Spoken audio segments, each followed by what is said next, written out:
अस्तर जनजननी आरम्भ हुआ नाय गोदान हाथियार लाग्राफोर जोनोम जानाय आरो बिथांमोनखौ हमनो मोनदों नैबे खौरांखौ लानानै गोबां दा हुलस्थुलुस भाइराल बबेनि बर'नि पार्टिमार नामा ना गुबुना खुलिनाय बोरै हमजाखो अस्त्र बोरै मोनफिनखो दा बेफोर माखासे माने खोथाखौ लानानै जेब्ला सोंथि खालामो मानगोनां प्रमद बर' सारनियाव सारा गोबारैनो माखासे फिननाय रिप्लाइफोरखौ होदों थारैनो नोंथांमोना बुजिगोन भिडिअखौ जागायजेननायनिफ्राय लास्टसिम नायोब्ला जे मानो बबेनि अस्त्र माबायदि रिकभारि जादों आरो बिथां गेदेरमा मानगोनां प्रमद बर' सारा मा फोरमायखो भिडिअखौ नायलांजोबनानै कमेन्ट होनो हागोन। अस्तर जनजननी आरम्भ हुआ नाय अस्त्र আগৰ পৰাই আছিলে अस्त्र বিভিন্ন মানুহৰ হাতত আছিলে বিভিন্ন সংগঠনৰ হাতত আছিলে আগৰ সময়বিলাকত আৰু সেইবিলাক ৰিকভাৰি হৈ আহি এতিয়ালৈকে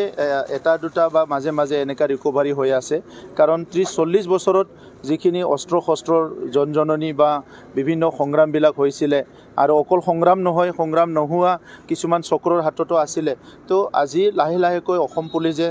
যিমান এক্টিভলি কাম কৰি আছে ইয়াৰ কাৰণে এই অস্ত্ৰবিলাক উদ্ধাৰ হৈ আছে আৰু সৰু সুৰা টিম মাজে মাজে ওলাব বিচাৰে ইটো হিটো কৰাৰ কাৰণে গতিকে সেই টিমবিলাকক যেতিয়া আমি গম পাওঁ আমি আলোচনা কৰোঁ আৰু আমাৰ মুখ্যমন্ত্ৰী ডাঙৰীয়া এনি টাইম এই বিষয়টো মানে তেখেতৰ কনচাৰ্ণ হয় তেখেতে এইটো চাই থাকে যে অসমত পুনৰ তেনেকুৱা যাতে পৰিৱেশ হ'ব নোৱাৰে গতিকে যোৱাকালি যিটো অস্ত্ৰ উদ্ধাৰ হৈছে এইটো বহুত ভাল কাম হৈছে আৰু তেনেকুৱা য'ত আছে বা তেনেকুৱা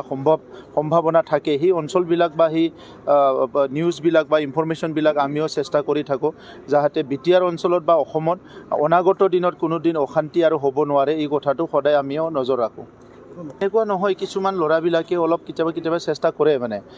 আগৰ ভাঙা পুতা কিছুমান অস্ত্ৰবিলাক আছে সেইবিলাক লৈ পেলাই কিছুমানে অলপ ভাবে হয়তো আমি কিবা এটা কৰিম বুলি কিন্তু এনেকুৱাতো আৰু পৰিৱেশ নাই এতিয়া আমাৰ সামাজিক সুস্থিৰতা অহাৰ পিছত শান্তি ঘূৰি অহাৰ পিছত চব পৰিৱেশ ভাল হোৱাৰ পিছত কোনো ব্যক্তিয়ে কোনো জনগোষ্ঠীয়ে কোনো মানুহে নিবিচাৰিব যে আমাৰ অঞ্চলত পুনৰ অস্ত্ৰৰ কিবা এটা এক্টিভিটি হওক এইটো কোনো নিবিচাৰে গতিকে শান্তি প্ৰতিষ্ঠা কৰাটোৱে আমাৰ প্ৰতিশ্ৰুতি আছিলে অসমত মুখ্যমন্ত্ৰী ডাঙৰীয়া অসমৰ চুকে কোণে য'তে তেনেকৈ পৰিৱেশ হৈছে সেইটো চব তেখেতে চম্ভালিছে আৰু বিটিআৰ অঞ্চলত আমি সদায় সেই কথাটো নজৰ দি আছোঁ। চাওক অস্ত্ৰৰ জনজননী আৰম্ভ হোৱা নাই অস্ত্ৰ আগৰ পৰাই আছিলে অস্ত্ৰ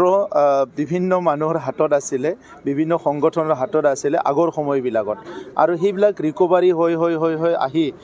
এতিয়ালৈকে এটা দুটা বা মাজে মাজে এনেকা ৰিকভাৰি হৈ আছে কাৰণ 30-40 বছৰত যিখিনি অস্ত্ৰ শস্ত্ৰৰ জনজননী বা বিভিন্ন সংগ্ৰামবিলাক হৈছিলে আৰু অকল সংগ্ৰাম নহয় সংগ্ৰাম নোহোৱা কিছুমান চক্ৰৰ হাততো আছিলে তো আজি লাহে লাহেকৈ অসম পুলিচে যিমান এক্টিভলি কাম কৰি আছে ইয়াৰ কাৰণে এই অস্ত্ৰবিলাক উদ্ধাৰ হৈ আছে আৰু সৰু সুৰা টিম মাজে মাজে ওলাব বিচাৰে ইটো হিটো কৰাৰ কাৰণে গতিকে সেই টিমবিলাকক যেতিয়া আমি গম পাওঁ আমি আলোচনা কৰোঁ আৰু আমাৰ মুখ্যমন্ত্ৰী ডাঙৰীয়া এনি টাইম এই বিষয়টো মানে তেখেতৰ কনচাৰ্ণ হয় তেখেতে এইটো চাই থাকে যে অসমত পুনৰ তেনেকুৱা যাতে পৰিৱেশ হ'ব নোৱাৰে গতিকে যোৱাকালি যিটো অস্ত্ৰ উদ্ধাৰ হৈছে এইটো বহুত ভাল কাম হৈছে আৰু তেনেকুৱা য'ত আছে বা তেনেকুৱা সম্ভাৱনা থাকে সেই অঞ্চলবিলাক বা সেই নিউজবিলাক বা ইনফৰমেশ্যনবিলাক আমিও চেষ্টা কৰি থাকোঁ যাতে বিটিআৰ অঞ্চলত বা অসমত অনাগত দিনত কোনো দিন অশান্তি আৰু হ'ব নোৱাৰে এই কথাটো সদায় আমিও নজৰ ৰাখোঁ। এনেকুৱা নহয় কিছুমান ল'ৰাবিলাকে অলপ কেতিয়াবা চেষ্টা কৰে মানে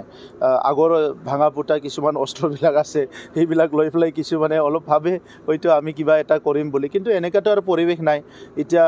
আমাৰ সামাজিক সুস্থিৰতা অহাৰ পিছত শান্তি ঘূৰি অহাৰ পিছত চব পৰিৱেশ ভাল হোৱাৰ পিছত কোনো ব্যক্তিয়ে কোনো জনগোষ্ঠীয়ে কোনো মানুহে নিবিচাৰিব যে আমাৰ অঞ্চলত পুনৰ অস্ত্ৰৰ কিবা এটা এক্টিভিটি হওক এইটো কোনো নিবিচাৰে গতিকে শান্তি প্ৰতিষ্ঠা কৰাটোৱে আমাৰ প্ৰতিশ্ৰুতি আছিলে অসমত মুখ্যমন্ত্ৰী ডাঙৰীয়া অসমৰ চুকে কোণে য'তে তেনেকৈ পৰিৱেশ হৈছে সেইটো চব তেখেতে চম্ভালিছে আৰু বিটিআৰ অঞ্চলত আমি সদায় সেই কথাটো নজৰ দি আছোঁ।